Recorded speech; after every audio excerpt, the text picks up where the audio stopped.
I had the privileges. I didn't realize that. Okay, the recording has begun, and so essentially, what we will do today is cover the catalog part of it. But before jumping into that, I wanted to show you something else. There was this question about how do we go about changing a request that is out there. So there are two different statuses, one which is already ordered, and yesterday these buttons are missing. And essentially you come in here, you click on change request, and it will create a new version, and you can take it forward from there. It'll almost be like a new requisition, and it will trigger the same approvals. And the other part was, if it is in submitted status, how do we go about? Thank you. I don't see any which is. Let me check. So you will have a withdraw button as well. Let me see if this guy here can be. This is only. So typically here is the section where you will see the different buttons available. We can't see your screen. Yeah, no one can see. Oh, You're not sharing. hold on. I thought I was. Okay, 1 second. How about now? Yes. Yep. Thank you. All right. Thanks for telling me that. I did that initially. Looks like it again bounced me back. So just to repeat, yesterday we were at your request, and there was a question about how do we go about changing an existing ordered requisition. So yesterday we were missing these buttons here, but as you can see, this is the area, right side top corner. You'll have the different options available. If it is in composing status, it's going to give you the option to either edit or to cancel. If it is already submitted, it will give you the option to withdraw or to edit, and then it will re-trigger. So this is where you will have to go in to make any changes or to take any action on an already ordered requisition. That was one thing I quickly wanted to bring to your attention. Coming back to today's agenda item, which is catalog ordering. I'm going to compare apples to apples, like how things work today with Jagger or SideQuest, as it was formerly called. This would be your landing page, as Jorge was mentioning yesterday. The middle frame here, which says find goods and services, is like an all-encompassing. It's like a global search field here. So you can search for any items that you're looking for, and it's going to give you those results based on which catalog is hosting that. And there are two types of catalogs here. One is called a hosted, and the other is called a punch out. Again, very similar to how you do today in Jagger. So let me show you the difference.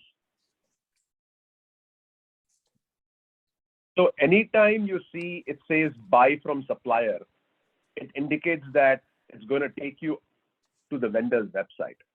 It means once you click on this button, it'll show another page, and then it'll direct you to the vendor's actual website where the items are being hosted, which is from you would add it to your cart and bring it back to your purchasing application.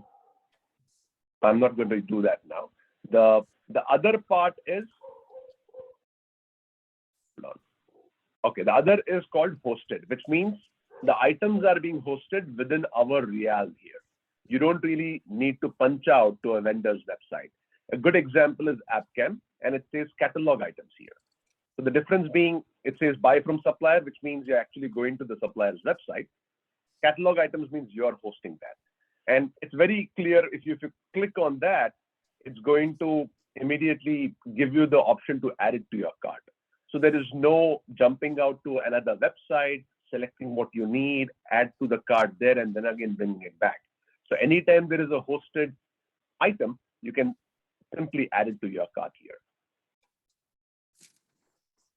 Going back to the initial page, the landing page that is, typically, as you see, today we have different buckets. When you go to Jagger website, you have lab supplies, medical, clinical supplies, office supplies. Those are labels there under which you have different catalogs. Here, as you can see, these are tiles. So if you go into lab supplies, you will find different catalogs or sometimes same catalogs because the same vendor could be providing for lab as well as medical supplies. If you go to IT supplies, obviously you will not find anything belonging to lab or medical. It's going to be purely IT products. So this bunching together of items into the appropriate buckets is possible now within this, the tile-based approach. So there are two options. When you come into shop, you can either, if you know where you want to go, you can directly go to that particular tile and click on that particular catalog and finish your shopping. If you are not sure what it is that you'll know what you're looking for, but you don't know where to procure it from, this would be a good place to start with a global search. And again, it's very intuitive, the fuzzy search is all over the place. You start typing and it'll give you just like how it does in Google. Can you put a cat number in the search bar?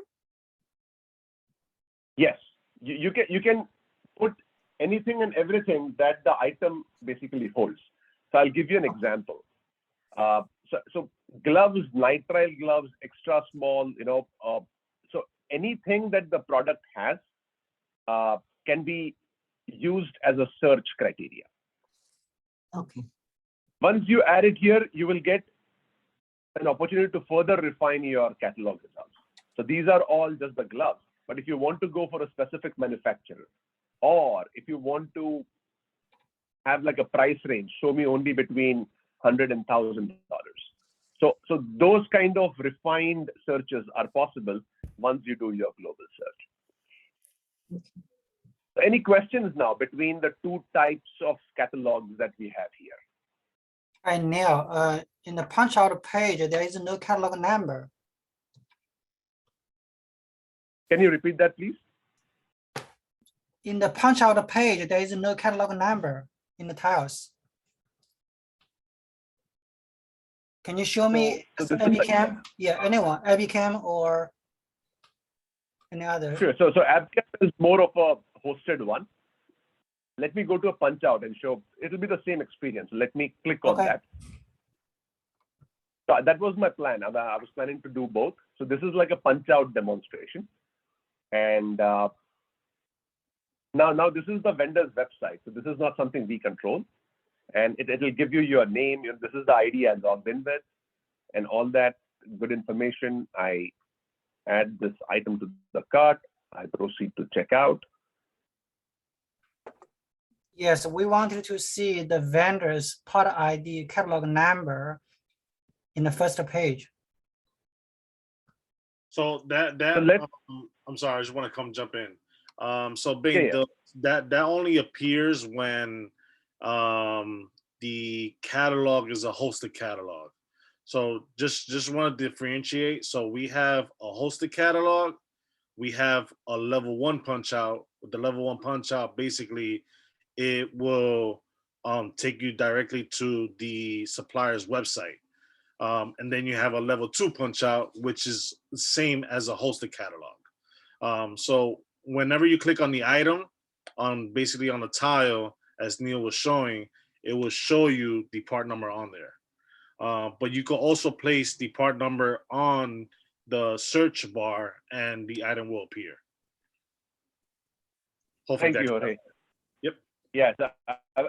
As you were speaking, I mean, like in sync, I was demonstrating the same thing. And if users were able to see, so I just plugged in the supplier part number here.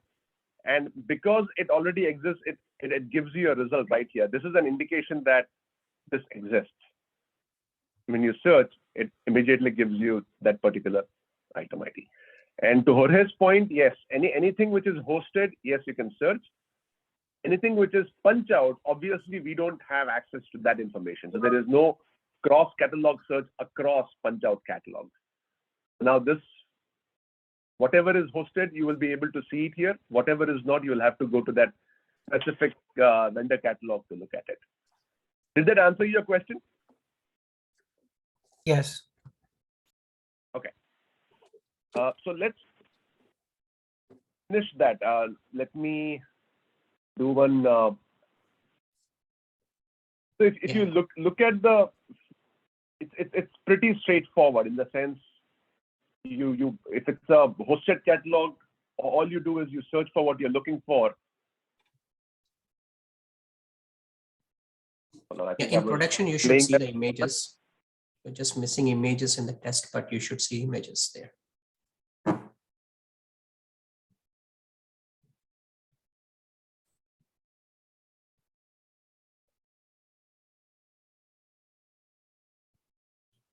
Okay, I believe I'll have to log out and log back in.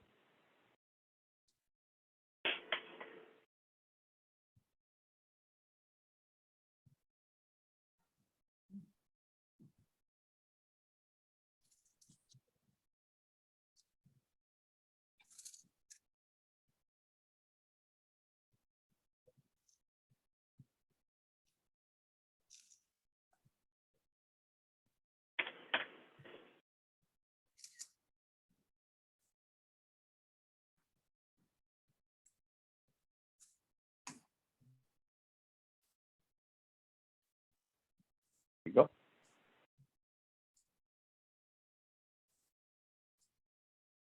So at this point of time, it's going to be exactly the same way what was demonstrated yesterday, how you create a non-catalog card. Just that now you have an item in place and you would be able to, it will tell you exactly what is missing or what information still needs to be updated. Oh, question. You just click, Mhm. you just excuse the silliness. And as far as yesterday, you just clicked again where it was capital, or what was the other one? Capital or Expense. expense. And just to recap, capital again, it was clarified if I understood correctly. So it's 5,000, wasn't 10, correct? I think. Yes, 5,000. And but it could be equipment, correct? Correct. And what's the other qualification for it to be a capital? What if it's lab supplies, not equipment, but it's $7? That supplies wouldn't be considered cap as an expense. It would be like anything like construction, stuff like that. And equipment, but it has to be 5,000 plus. Correct. Okay, thank you. So again, we are trying to see if most of the purchases are expense type, not capital. So most likely when you start testing or maybe a little later, we will have the expense type defaulted, allowing the user the option to go ahead and change it to capital if they have to. But from a purely process standpoint, this does not really make any changes to your card or to your approval process. It's going to be exactly the same. So it's more from a reporting standpoint, you'd be able to categorize your account types.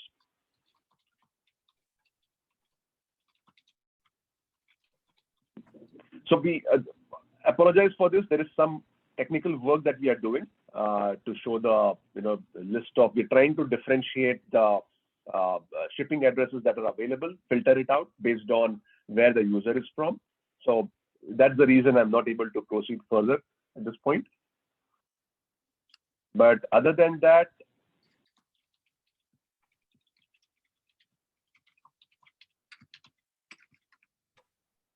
And if it were inside delivery, that would go within comments, correct? can you repeat that? If it is what? If it were inside delivery, if the order were inside delivery, that would go within the comments, correct? Because sometimes I do have orders that are inside delivery. That the vendor has to go. That the vendor has to go to the lab and set up the item themselves. But I have to note it in the PO, in the shopping cart, inside delivery. That would go in comments, I'm assuming. So where do you do that today? How do you communicate that to the vendor? It would be internal and external notes. Yeah, that is Right. that is correct. In the Now comment it's just section, once, but share with supplier. Okay, so that's the same. That's the internal and external notes. Okay. Correct. So it's a mere checkbox. You put this in, the information travels all the way to the supplier. If you don't, it does not. Mhm. And everything else is as is. You're able to attach. Neil, are you First name. merging the internal and external notes in this system? There's not a differentiation, only that checkbox? That's right. So great point again. So today we can differentiate. There are two different internal notes and external notes.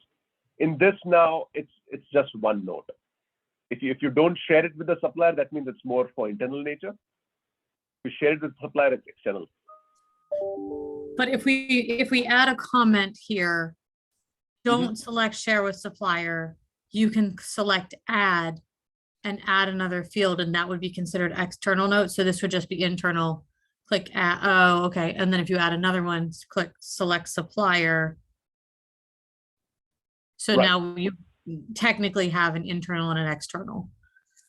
Exactly. So now anytime it's an external, you can look at this label here and it says shared with the supplier, whereas this one does not. Oh, Okay, thank you.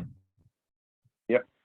So there are many small things which you will see as you start testing. Not everything is possible to look into that. Like when you search, there could be different ways of more flexible searching may be available.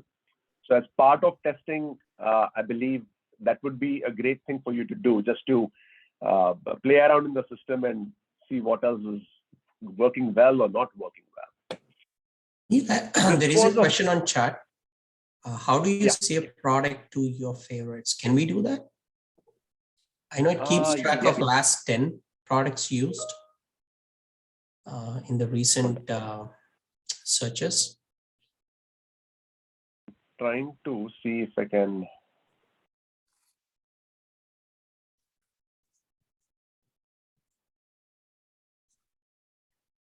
So I apologize for this. I have a feeling there is some work ongoing at the same time, just causing us this issue. But I believe there is a way to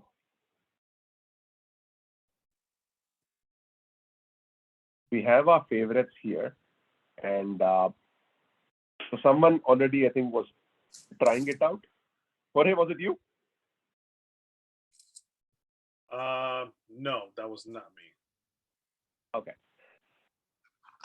I believe that there is a way to either add the items or, if I remember correctly, there was a way to even have the entire cart available for you to add it to your favorites. But favorites is definitely a part of something that users can make use of. And I think you can even create a list, and you can have based maybe on category or whatever works for you in your day-to-day to find your favorite items. It will allow you to store that. And the good thing about that is even the prices and all will be real time. So today, if you happen to store anything in the favorites, it's not going to be a real time price check. But in this particular case, it's going to be whatever is hosted in there. I have a question about your request, please. Can I ask? Yeah, go ahead. So currently, and it happened again today, periodically, I'm in the cart. I'm almost about to finalize the cart, and it gets kicked out. But currently, I could go, I guess it would be to your request, if you can click there. I just want to see if it's there. If in your request, currently, I can see on the left-hand top of the screen, it says, it's the icon of the shopping cart, and you hover over it, and it shows last 5 shopping carts.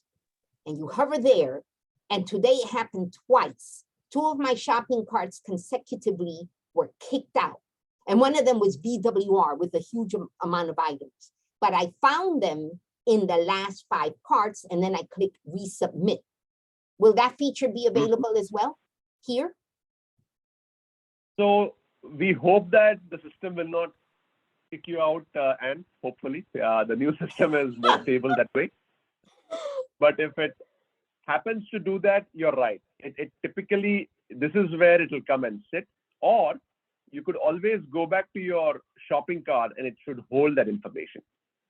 No, at but any that's what I'm given saying, point- but where would I find it if it kicks me out and then I go back and it's not there? Would it be under your request here? Where would This it be? would be Like the your- last 5 carts submitted, example. So there are 2-3 things, right? Here are all your recent requests that you're working on. So you can basically come here and take a look if you have that particular card available. Like this particular one is in composing status. So this is a good example where possibly there was a technical system connectivity Okay. issue and it bounced you off. But then if there was enough time that you were working on and the system has saved that information, it will have that as in composing status. Wonderful. But if it- Okay. Yeah, if it's not even here, then probably you lost it. But I have not seen that happen in this system. In this Unless one. it could be like a browser or a Yeah. reflection. Because today it happened to me twice, and one of them, and it always happens when it happens with a BWR order with like 10 or 15 line items. I almost had a heart attack, but I found it in the top right corner, shopping cart icon, last 5 submitted, and it happened twice consecutively, and they were both there. And all I did was one by one resubmit, and then I finalized the order. I just want to make sure that that feature will be available. So it would be under listed as composing, not order, correct?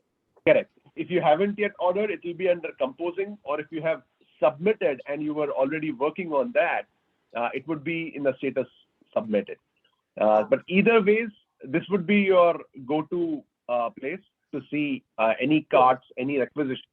Okay, available including those that got kicked out of the system, not because you wanted them to be.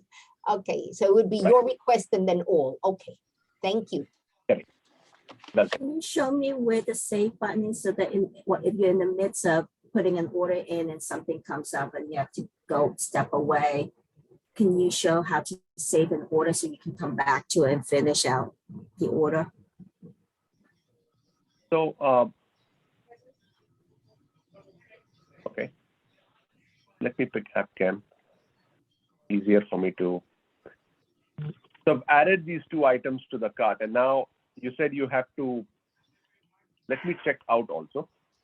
And I've given this information, but then you decide to step out at this point. You would simply do save and exit. As you can see, there is a purchase requisition already created with a number. So if I save and exit, it's going to be available right here so that you don't even have to go to your request, or if you go to your status as well. But you Right. submitted it, so there's you no have way to- of saving before submitting, right? You have to check I out the did not- cart first before you can save. Can like if I'm in BWR and I just enter 6 of the 15 items that we need to order and I have to step away, how do I save that so I don't have to go back? Because I'm not ready to check out of BWR yet. So it depends from vendor to vendor. So what I demonstrated was more for hosted. Now in here, so this is going to be like a dynamic session. So if you do not bring this back to purchasing in time, then you might lose that particular information. So I add this product here. I proceed to checkout, and now this is still the vendor's website. So it tells me that in my cart, I have this available. If you happen to step out at this point, it will definitely time you out and you may not be able to retrieve this. But if I do a checkout, I get it back to our guided by application. At this point, I can do a checkout and I can save it. And then you will not miss this particular item.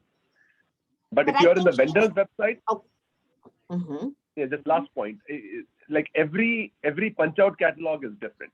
Sometimes within the punch out catalog, they allow you to save favorites, or you could just have a list stored for you for next time when you come in. So depends from vendor to vendor, how they design their punch out catalog. But I Okay. think she was asking with BWR, if she's only on item number 5 out of 15 and she must walk away, can she save it? In other words, she's not ready to check out. Can So as you I save said, I it in the think- middle of adding to the cart, but you're not finalized adding? I mean, Is that Annie, possible? isn't that something that happens now regardless? You still can't get out of VWR without, processing all 15 line items. I mean, it's something, I don't think that's what Neil is saying. It's something that's not changing. It depends on the vendor itself. So that's Like right not gonna now, be I mean- an added feature. So you're able to do that when it's not directly to. So basically, let's say you select the items on the punch out, right? And then you click on checkout, it's gonna create a requisition. Once you create that requisition, you cannot go back to the website and add additional items. You can't do that. Which is what happens now. Now, what you could do is you could see how Neil is showing you have 2 items in your cart, 1 item in your cart. You could technically keep adding to that, and then check out. You could do it that way. So there is, yeah, thanks, Ore. So that's one. And the other part is, if you see, there is every vendor website is different. Here, it probably allows you to create your own favorite lists. Maybe, okay, I don't have anything of my own that I have created, but there is always a possibility to maybe, to create your own list. And then thereby you can come back later to the website and see if you can retrieve that. But I think it was Christina who was saying earlier, since this is a vendor's website, we have very minimal control on how to store items. So we can punch you out there. We can show you all the products. But when it comes to saving and retrieving it at a later time, every vendor website would be a little different. You do have the option for WB Mason where you can create your own list, and you can always go back and find your items here. So I would strongly suggest to look at the website and see if that option is available. And that way you can utilize that option if you're stepping out. Thank you. Thank you. Well, so from a catalog and non-catalog perspective, catalog is, you've seen the posted piece of it, the punch out piece of it. From a process standpoint, the only difference you will see here is the purchasing approval will not be there. If it is a non-catalog approval, the first step in the approval process is usually purchasing. But if it's a catalog, it will skip the purchasing. Yeah, but you know where it's at, right? Any other questions? Any other comments? In fact, if I'm you have sorry. some You feedback, were on some of the interrupted. I pain- didn't fully hear what you said. I'm so sorry. Sorry, Anne, can you repeat that? I said that there was noise in the background. I didn't fully get to hear what was just said. I'm sorry. They must be muted in order for us to hear this presentation. So please mute your background. That's the problem. Yeah, I didn't hear what he said. I'm sorry. Yes, Anne. Thank you. Yeah, so nothing much. I was just trying to differentiate between what we saw, catalog and non-catalog, and I was talking about referring to the workflow, how that will be a little different. For non-catalog, purchasing would be involved. For catalog purchases, purchasing approval is not needed, and you can, because the prices are all preset and agreed upon. Thank you.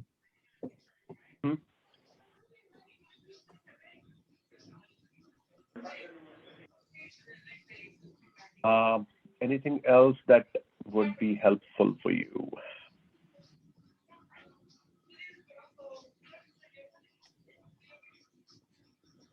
Any questions at this point?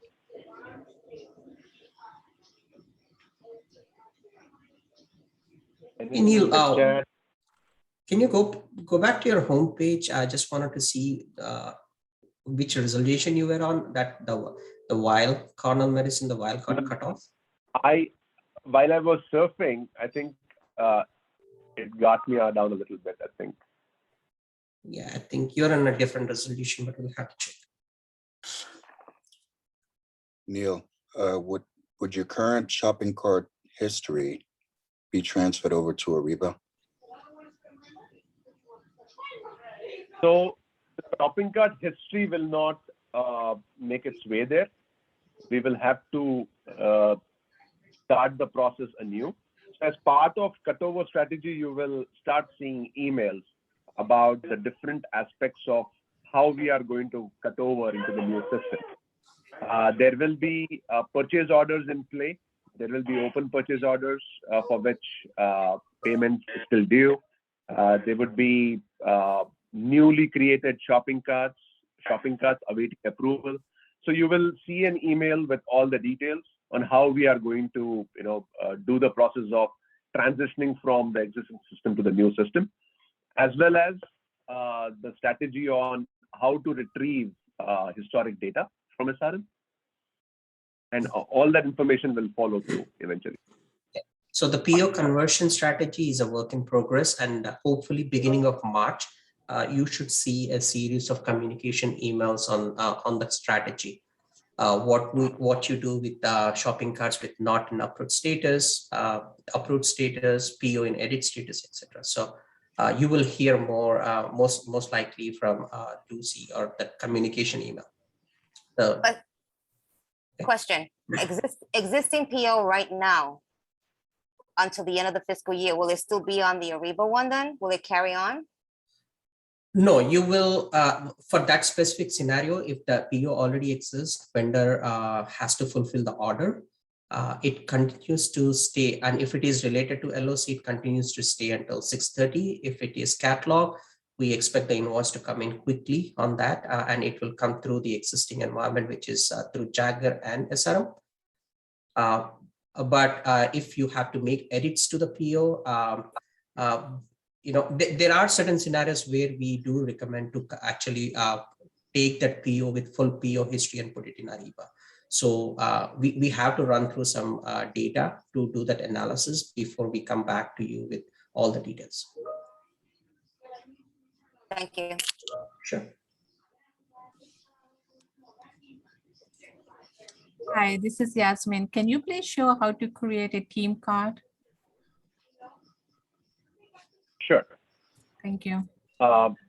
Yeah, so even before you want to create a team card, you would need to have a team in place. And the way you would create a team would be to go to your user info here, and you have a manage your teams section. So I already created, maybe somebody else did, I'm not sure. And you could basically add more team members.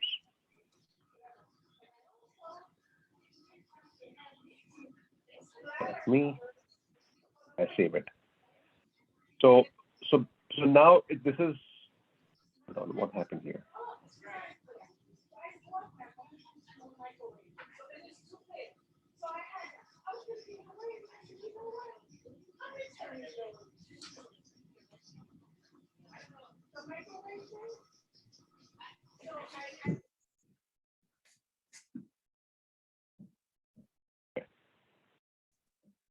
And as you can see, you can even have someone as a viewer or a contributor. So contributor meaning you could work on the same purchase requisition, but whoever is the team owner would be the primary person available. And the contributor, of course, can update the card. Can you easily transfer ownership, team ownership to other people? So let's say someone created the team and they took another position. How easy is it to transfer that team to a new owner? Is it possible even? So I will have to get back to you on that, because I don't think you can transfer ownership, because the contributor can almost work on a cart like a owner does. But if it comes to transferring ownership, I'll have to quickly check and get back to you. Thank you. Yeah. So Neil, can the contributor also, let's say you started working on a cart, right? And the person is covering you. And while you're away, can the contributor submit the cart? Yes. So essentially the entire team, whoever is part of the team, can work on the owner's behalf to take it forward. So if Anne starts creating a card and you are part of the team as a contributor, she is out, you can definitely take it forward and submit the, but it will always have Anne's reference in that card saying initiator, the original primary owner of this card is Anne. Okay, thank you. Mm-hmm. But I've made a note of it here. I'll get back to you on whether you can actually transfer the ownership of the cart or not. But real quickly, how does that help you, like transferring ownership? It saves an extra step of having to recreate that same team when someone leaves and it's the owner. Because then, like you say, if they're the owner, when people put the order in, it always a reference to the owner of the team, correct? Mm-hmm. Okay, so it's just kind of keeping records straight, and also for access level, just if someone were to transfer to another department or another division, and they have similar access, we want to be able to make sure that what they're ordering is now not for that new department or division. Makes sense. Totally makes sense. So if I'm going to have 3 other persons in my carts, I should make all contributors, because if I end up being sick unplanned, they need access to go into my carts and continue with the order, correct? Yes. Because that's what he said.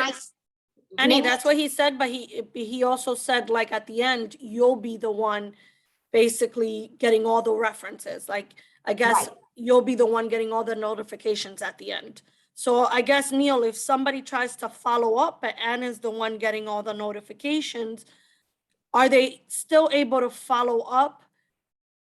Or will only Anne, as the owner of the cart or of the team, be the only one to get notifications? I will have to get back to you on that. That's a great question. I didn't think about the notification piece. I can say something which I think is the way to go, but let me test it once and then I'll get back to you. Thank you. Also, I have a question. What would be your preference of, if we have the option of deciding, should the team owner alone get the notifications, or should the entire team get notifications? Wait, by notifications, you're meaning exactly what? Which documentation are you referring to? So we have notifications where a user can set it up, whereby you can say that every time a requisition that you have created is approved, I would like to be notified. Or if it's rejected, I'd like to be notified. Or you can also say that, okay. Send me at every level, just send me a consolidated list. Like if when it gets sent to your inbox and you didn't realize it, when it goes in your inbox, that type of notification is what you're referring to? Yes, it will be an email notification. Yes, it will come to your inbox. It will be available right here on the top. If you see on the screen, these are all notifications. Okay. So can I ask you a question? So when you're creating teams, so let's say in our department, we have 5 people that have purchasing access, but we also create a team so that for coverage purpose, how do I, so if I were to create a team and my colleague put the order in, but they also have access, would the order be still under my name or under their own name? Like how do we distinguish someone ordering on behalf of someone because they're covering, or someone ordering because they have access to order? I don't know if that question makes sense. It does make sense, but it goes back to my thing of let me quickly test it once, because from what I know, it's the team owner who owns the entire thing. So the rest of the people are mere contributors. So irrespective of who's completing the requisition or who's updating that, at the end of the day, the onus is on the owner of the team, because the requisition is basically initiated at this point here. So Neil. let me do one round of tests and get back to you. But what I want to distinguish is creating a team for coverage purposes versus creating a versus individual ordering, because they have the authority to order. They don't have to do it on behalf of someone. So I have 5 people in the department that can put orders in whenever they need to, but I don't want their order to put in under someone else's name just because they're on a team that we created for coverage purposes. So every person will have a team. So let's assume there are 3 people in the team, in your team, and each person will create their own team with the other 2 colleagues. Mm-hmm. Whoever initiates that would be the owner for that. And but to your other point, if they are in the same team and irrespective of who is initiating it, if you want whoever is doing on behalf of, they need to be the owner, or the transfer should happen at that point. That's something I need to quickly test and get back to you. But each user who has the ability to create requisitions can have his or her own teams. So Neil, just to confirm, the person that initiates the shopping cart becomes the original owner, you mean? No. So the person who is the owner, it's very clear. Whoever is the owner is the owner of the. Is it from last week? When is it from? I don't remember when it's 5 years. Do you have teams, team members from different departments? Until 3 to 4. Sorry, it's hard to hear. Somebody needs to mute. Hold on. Yeah. So do you have team members from different departments? Currently, it's not set up where you could do that. I think with the current system, what I recall is it was the current system when someone placed the order and they are out sick, I had to call Epic or call WBG to have that shopping cart reassigned to me so I can finish out. It's not something, there's no team structure set up currently in the system.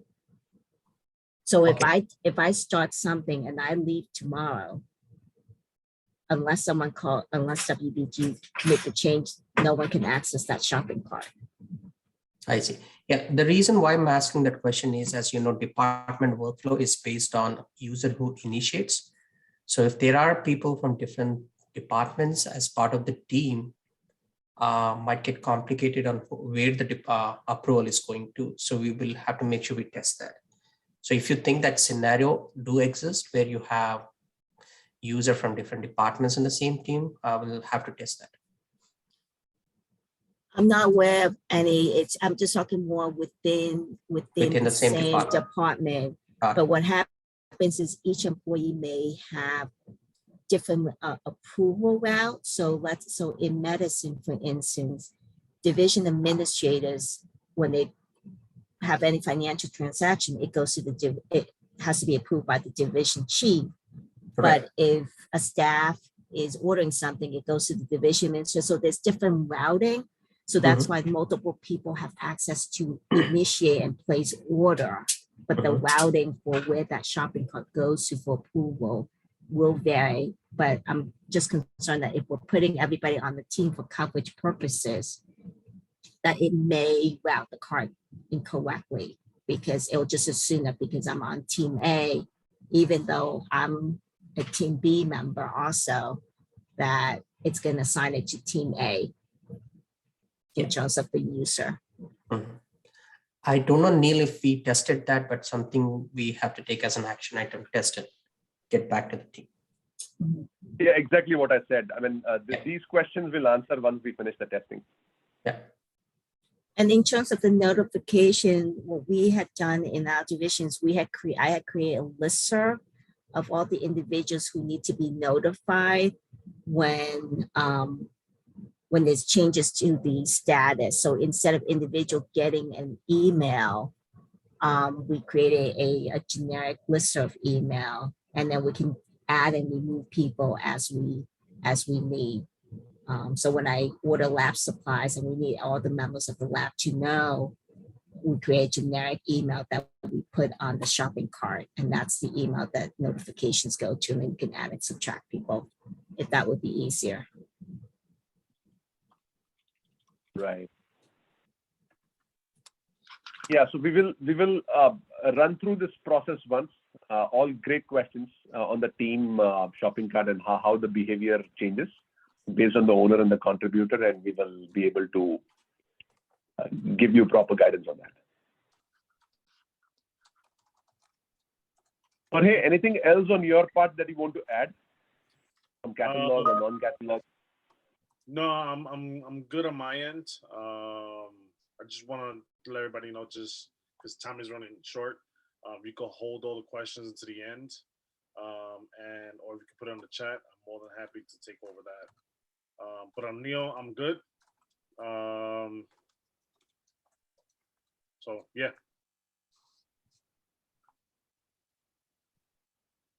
So, to the audience now, from a catalog and non-catalog standpoint, so we've got your questions on team shopping carts. We will address that shortly. Anything else that needs to be addressed that is like a pain point today, like the one that Anne brought up earlier, something similar that we need to test, or anything that you can think of now, or even later when you begin testing? The whole objective is that you try to break the system and see if it fits in your day-to-day procurement activities. Hi, Neil, I have one question. If I submit one non-catalog number, non-catalog order, the next time, let's say 1 month later, if I submit the same item, would that be possible that it can be pulled out from the system? It became a catalog item. So is it a catalog item or a non-catalog item that you're talking about? So if I submit one non-catalog item now, right? I get a PO. 1 month later, if I submit the order for the same item, would that item be pulled out from the system? It became a catalog item. Will it be pulled out? If I do a search. Exactly. No, it will be available. So if you do a search, it will all 1 month or 6 months or 1 year, you will find all your requests under your requests, or you could always go to BNI, what we showed you yesterday, to look for like a more robust search. It will always be available, but you would not be able to, I don't believe you can actually copy it over and create a cart out of it. You'll have to maybe store it like a favorite and then go back and this is still in composing state, so I'm not sure. Yeah. So if you know the item number or a description that you're trying to buy and you do a search, right? If after 30 days it becomes a catalog item, the search will tell you that this vendor is now providing this item as a catalog, right? So you can always then start going into that vendor website if it is punch out, or select that hosted item and go from there. Okay. But system, I don't think that you can copy the non-catalog order to a catalog order after 30 days when that item becomes as a catalog item. So to answer if you were talking about whether you can copy, like this is a non-catalog order for which a PO was already created. And if you would like to recreate the same thing again, you have the option of buy again. And when you do that, it will give you this pop-up and you would be able to then create it will say it's a copy of the original one right here, which you can again change and you can rename it and you can order the whole thing. So you don't really have to create the same item again. if that is something that you are talking about. Yeah, that's okay. Yeah, we can just simply duplicate the same order, right? Yes. Yeah, but Neil, after 30 days, if this item becomes a catalog item. So this item is a describe requirement, right? So it will not happen the exact same way. So they will not be able to search something like that. If they are looking at, like, say, a supplier part number, then yes, they can always put in the supplier part number, and if it will give the results if it's a catalog order. Correct. Yeah. Otherwise, it will always remain a non-catalog, because a non-catalog is more textual. It's more describe requirement types. The search criteria will be different. Not sure what the need by date is, because right now when we place order, we don't put that. It's just so that we can say, I want this in a month, but I want to put the order now so that they don't fill it for another month. Right. So that's something new in this one, where it's just a hard stop for you to make sure that you enter a proper date. If it is something you need a month from now, you can always define that. Or if you need it 2 days from later, you can change that. But the reason why it's like an error is to ensure that it catches your eye and to make sure the deliveries are happening around the correct time that you're expecting. So in your case, would you rather not have a hard stop, or what would be your preference that way? And when we place orders, usually, for them to come as soon as they can, it's not something we have control over, especially in this environment. Some of the lab supplies are on back order. So even if I put a date for tomorrow in 2 days, the supply is not going to honor that if it's on back order. So I'm not sure if there's any purpose in having a hard stop, just one extra step that people have to complete. So. Yeah, we did bring this up because in the initial discussion when we were designing the system, we did get this idea that today we don't really denote anything. So do we just default tomorrow's date, the next day, or 2 days from now? What do we do? If this is something that you don't need to really define, and if we can default some date, like the today's date or tomorrow's date, we can always do that. We can always look at options to see if that is doable. Let me make a note of it.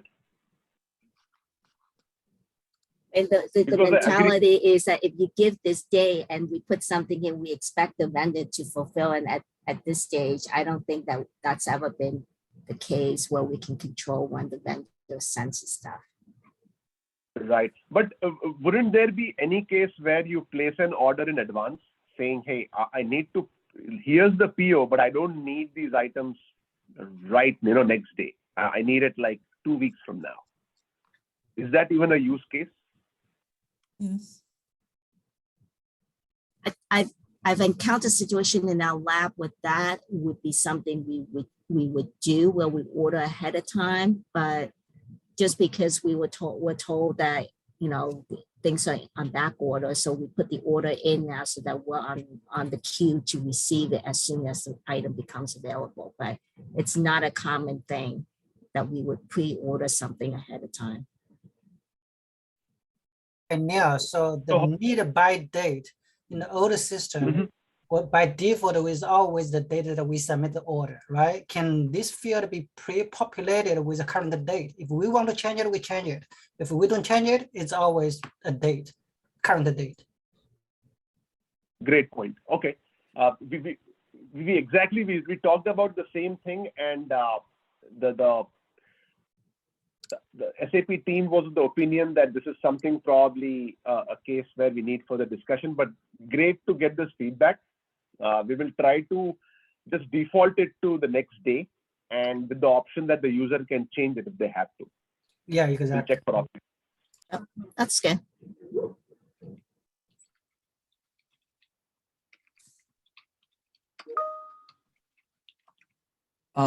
Jorge, I don't know if you already mentioned about when the commitments will be made.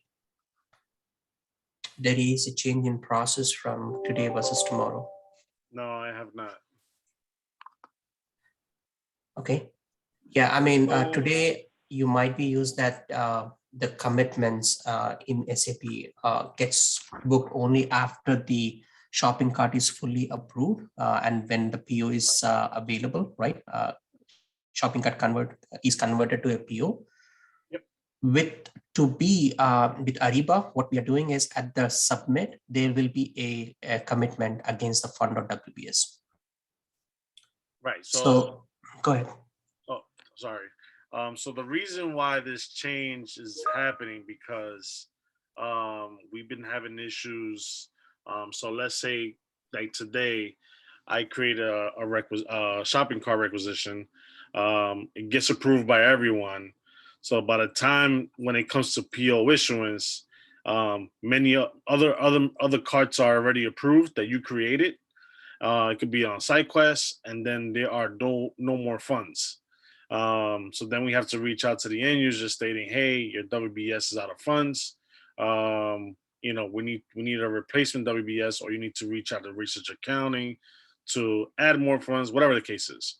So in the new world, in Ariba, technically when you create the requisition, it will automatically reserve the funds as soon as you hit the submit button. So that will be less of an issue upon PO creation. Hopefully that helps everyone on their end. All right, I have a question. Yeah.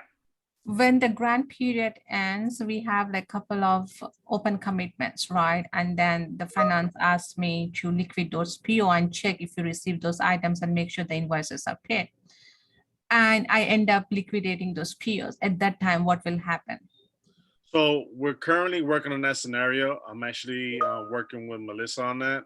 So we're suggesting, we haven't tested this out yet, but the key is any open, so as you know, AP has a window to pay for invoices by July 15 for anything for period 12. So anything that basically after period 12, anything that will be open, we will liquidate automatically. Because I get requests from research accounting stating, hey, can you either or you guys basically telling me to liquidate these POs. So this is gonna happen automatically on the back end. That is the goal. But some grants are not fiscal year timeframe, and it goes from, let's say, October to October to September. So there might be a PO out there, but by July 15, we don't want it necessary to automatically liquidate if the item has not been expensed. Correct. So that will be there are cases like that. That's why that's a scenario that we have to test, because we have to go based on the grant dates in order to put that in motion. So we will get back to you on as far as the liquidation process. But that's still something that we're trying out on our end.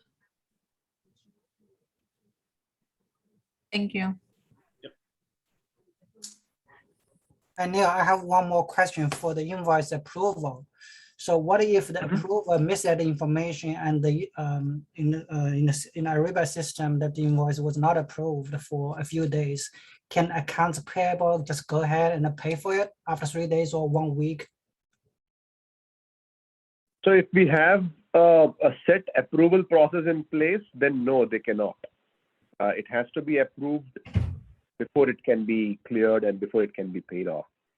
And that is the reason why I think there is a great amount of discussion around the approval process. We don't want delays in the payment that can spoil vendor relationship. At the same time, we want enough visibility by the right individual so that we are actually paying for what services were rendered. So I believe with time we will come to a consensus, a common ground, a meeting ground where we can have approvals as well without causing much delays. So can the supervisor for the requester approve that invoice if the request is not available or left Cornell? So yeah, so two things here.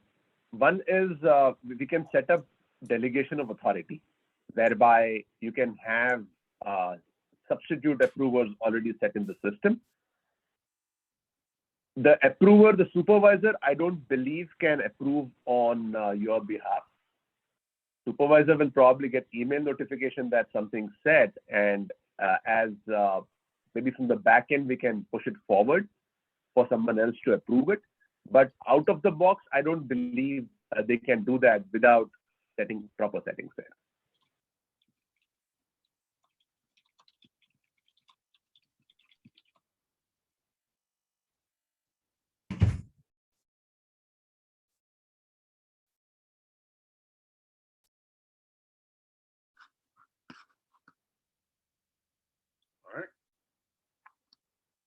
Neil, can you please complete the team card that you were showing us? I got like how to set up a team, but I don't know how to show up the team card.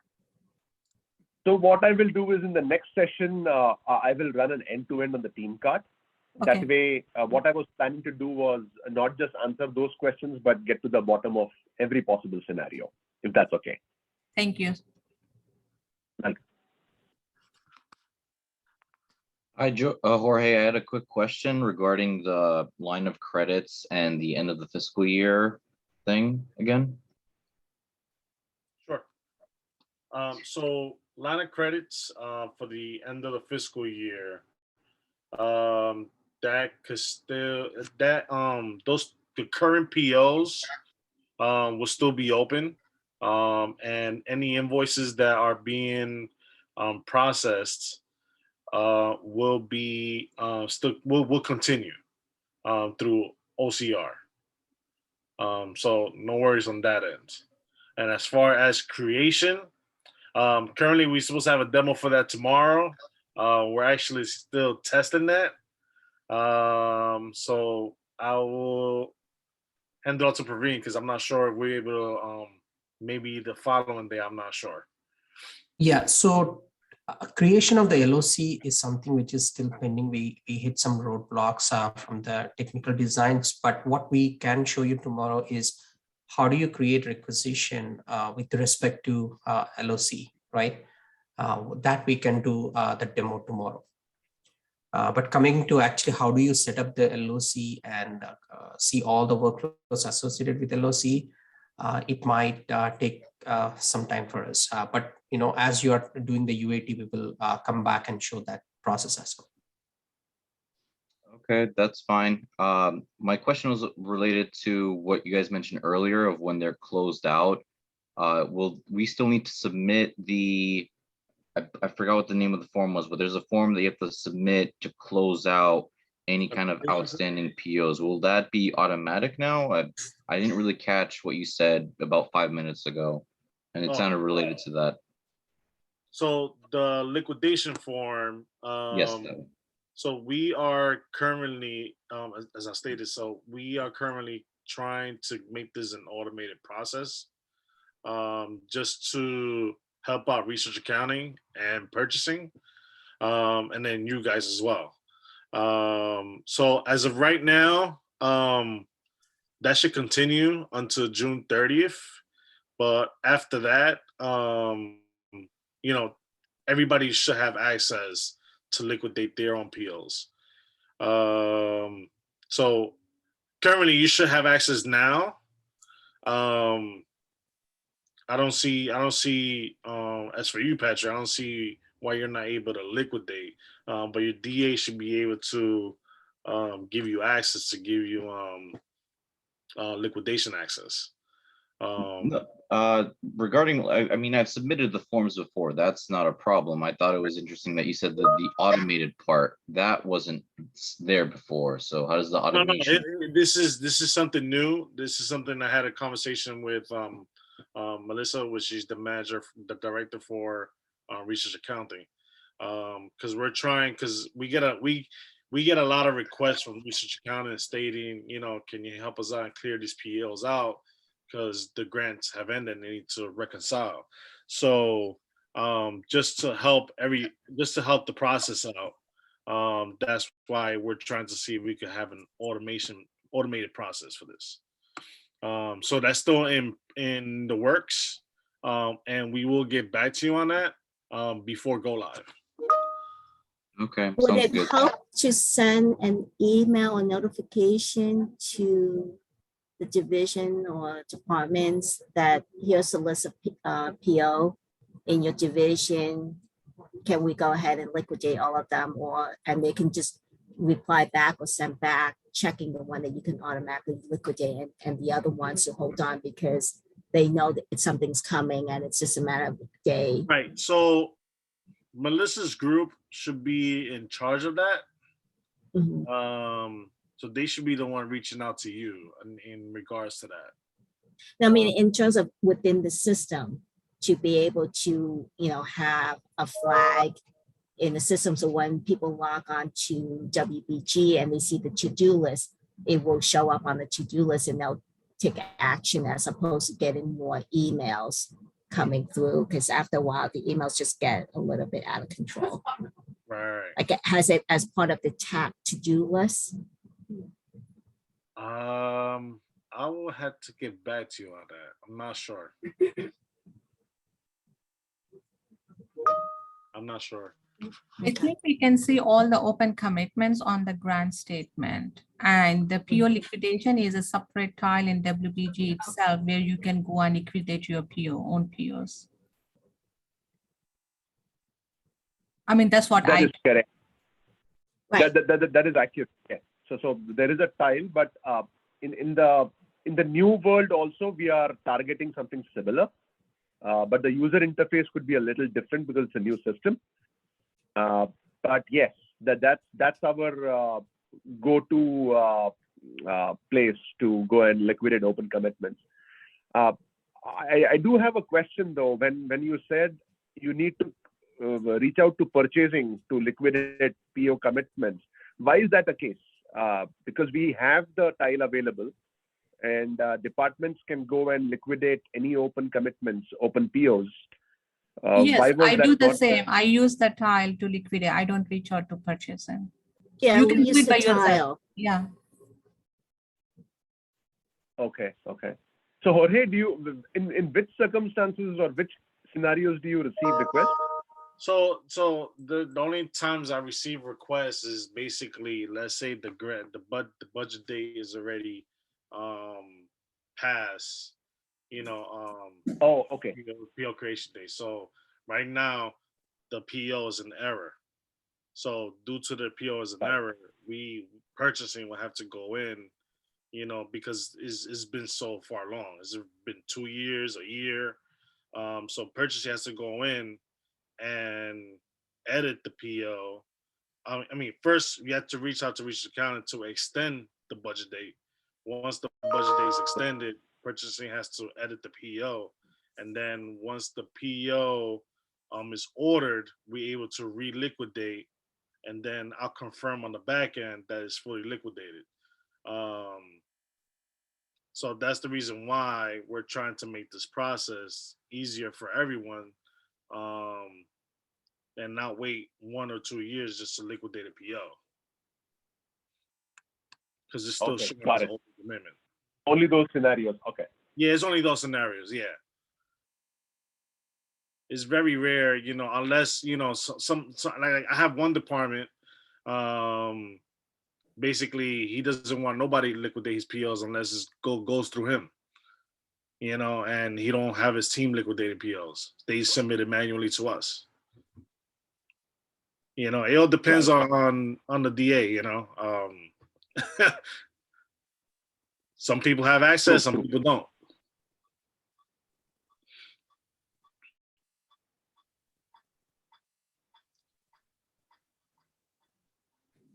So we're all good on liquidations?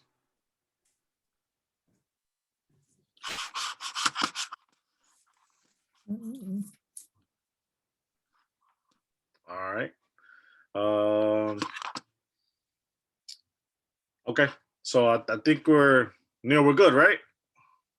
And Yeah, I am anybody- good. I've written down the questions and everything. So as we are ready, we will share the same with you. And what about the budget check, Neil? You wanted to show how the budget check happen on grants? And it stops from the user to move forward?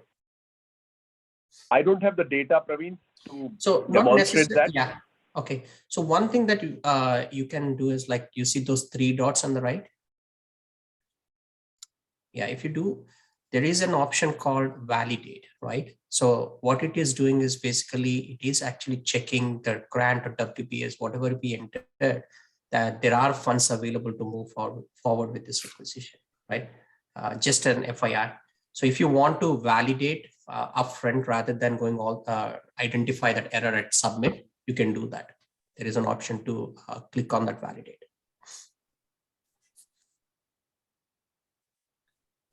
So let me show you. Now you've brought up that point, and I think we have 10 more minutes. Let me pick up something.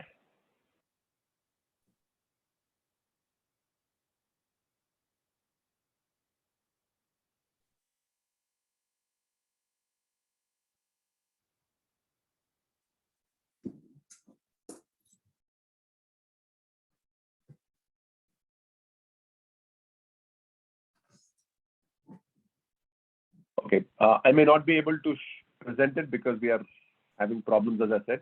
But yeah, to Praveen's point, you have a way to validate, and this will let you know if the budget is not available.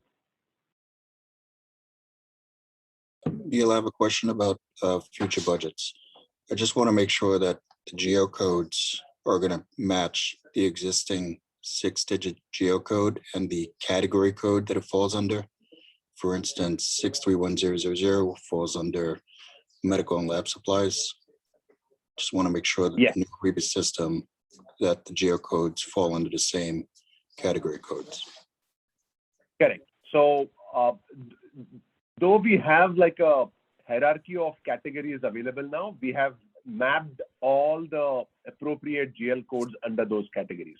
So if it is radioactive, the supply purchase that you are making, it will appropriately mark the radioactive GL that's supposed to go to. So all those as is things will continue into B also. Thank you.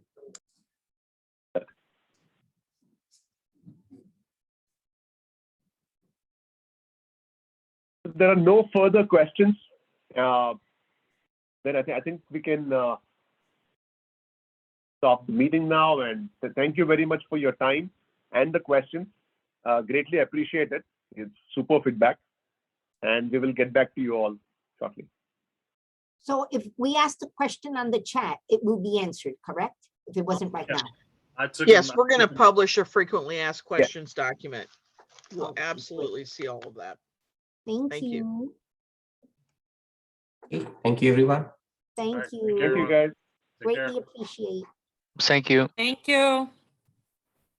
Thanks. Have a good Have a day. good Thank Have a good afternoon to Thank everyone. you. Thank you.